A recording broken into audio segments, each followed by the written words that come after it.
আমরা দেখেছি রাহুর দশা যখন পড়ে, রাহু যেমন ভালো করে, রাহু কিন্তু ব্যবসা পত্র শেষ করে দেয়।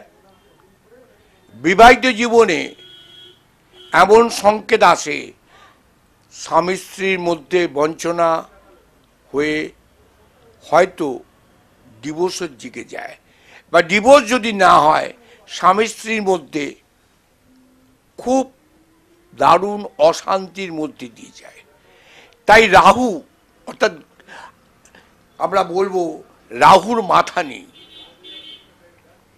সেই জন্য আমি বলবো রাহুকে নিয়ে যখনই তোমরা কিছু করবে, রাহুর পুজো আচ্ছা করলে, বাড়িতে ব্রাহ্মণকে দিয়ে রাহুর পুজো করলে অনেকটা ভালো স্থান পাবে। কেতুর ধন নেই, সেই জন্যে আবার বলবো এইগুলোকে তোমরা চিন্তা করো। কেতু রাহু থাকলে সাধারণ মানুষের জীবন হানি করে এবং আমরা দেখেছি দুর্ঘটনার কবলে ফেলে দেয়। এই রাহু একটা মানুষকে, ধনী ব্যক্তিকে রাস্তায় নামিয়ে দেয়। সেই জন্যে তোমাদের সচেতন হতে হবে।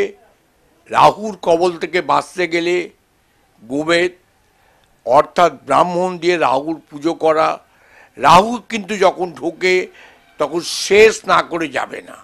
সেই জন্যে আবার আমি তোমাদের বলি, রাহুর পুজো আচ্ছা করো, গোমেদ পড়ো, তাতে অনেকটা ভালো হবে।